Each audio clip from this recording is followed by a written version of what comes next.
My dear brothers and sisters in Christ Jesus, we heard a beautiful parable of the prodigal son, and also we sang in the entrance hymn that I have wandered far away from you and I am returning to you. So traditionally, this was considered to be a parable where a son was lost and he was found. He was dead and he became alive by returning to the Father.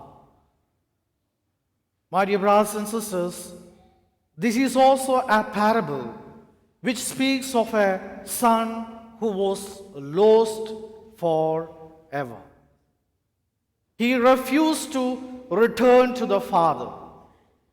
He refused to rejoice with the Father, and so refused the company of family. So he was lost forever.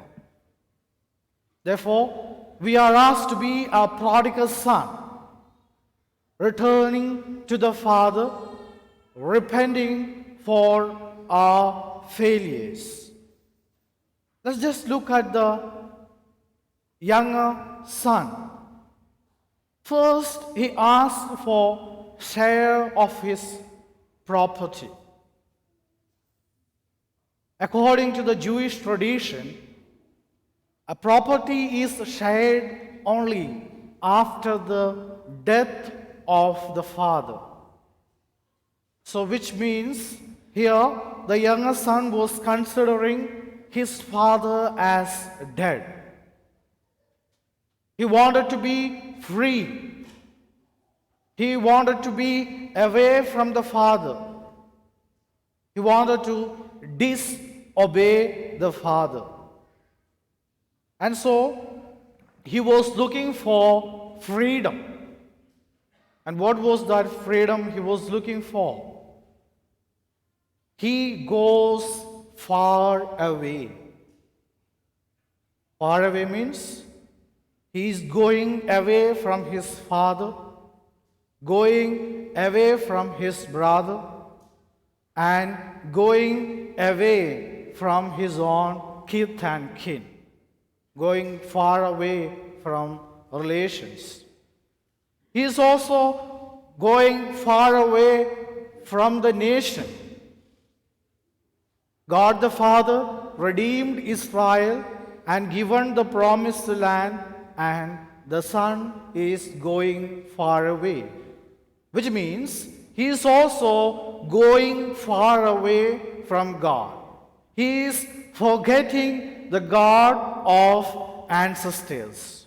So sin is breaking relationship with our own relations, and ultimately God himself. And what happens to him?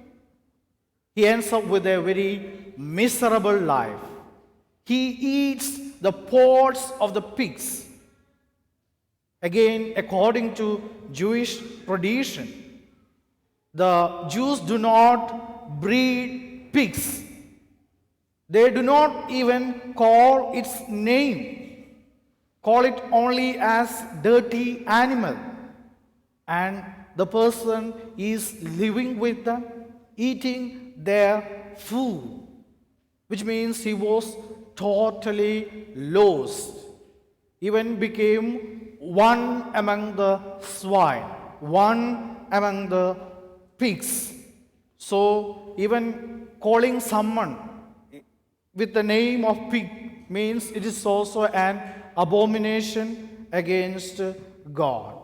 So turning away from God, a person falls into a very miserable situation, and thereby he comes to his senses. When he is struck down with difficulties and problems, he comes back. he comes to his senses. He admits his fault and he comes back to his father and says, I am not worthy to be called your son. Please consider me as one of your slave. A total changing of heart. A total returning to the Father. Now let us look at the elder son. What happens to the elder or the older brother? First, his reaction was anger. He was very furious and he refused to go in. So this is called elder brother syndrome. If our first reaction to the events or the persons in our life is angry, then we are also affected with this elder brother syndrome. Secondly, resentment. He is refusing to go in. He says, you never gave me a goat or sheep, but your son who squandered your property, you have given so many things, but you have not given me anything. And resentment, not ready to go into the Father's house. So, second aspect of sin.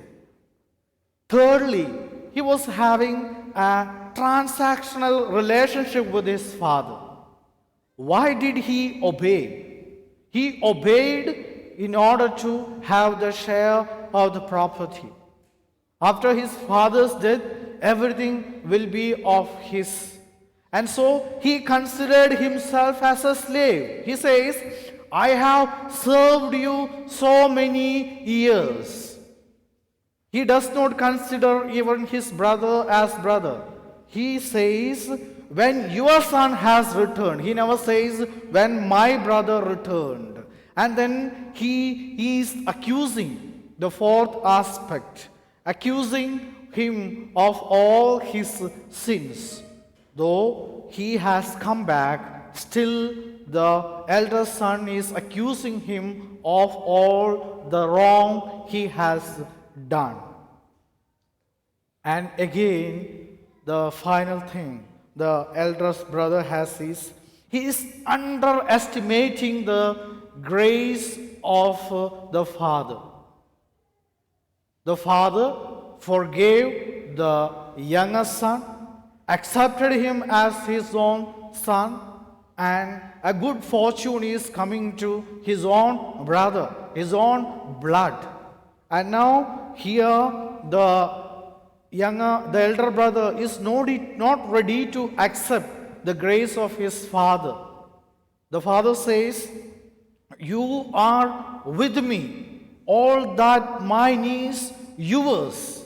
And so the grace he had, he was not accepting. So when he did not accept the providence of the father to his son, the younger son, the elder brother was also forgoing or forgetting or underestimating the father's love and father's grace.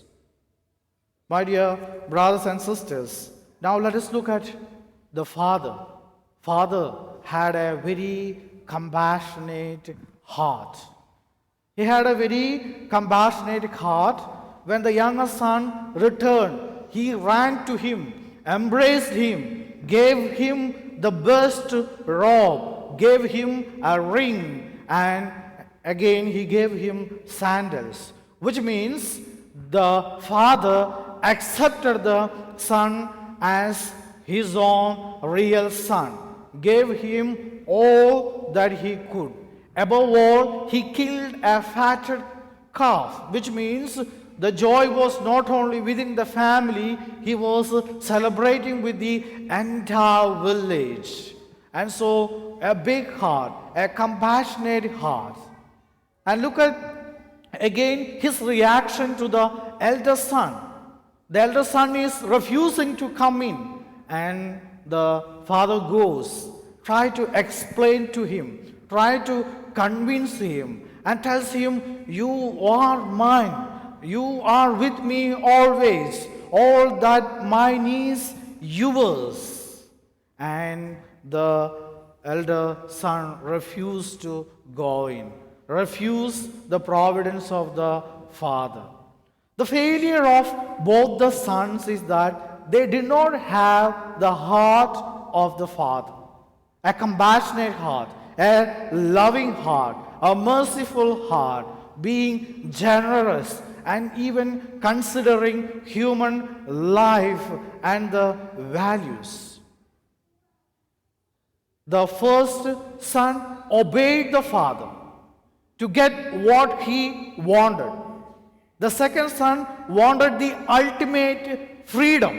Therefore, he disobeyed the father. So, obedience and disobedience. Traditional sin of disobedience. And Jesus is talking to Pharisees. And when he is talking to Pharisees, because Jesus was accepting the company of sinners, eating with them, drinking with them. And what was the sin of Pharisees? Their sin was the sin of obedience, obeying God's commandment, obeying the rules and regulations of life, but they were not having the heart of the Father. They were not knowing God Himself. And so our prayers and our worship should not be to get something like the elder son. When we don't get, we also behave like the elder son, refuse to go in, resentment, accusing. These aspects may be there within ourselves. So the younger son disobeyed, the elder son obeyed, and both did not have the heart of the Father.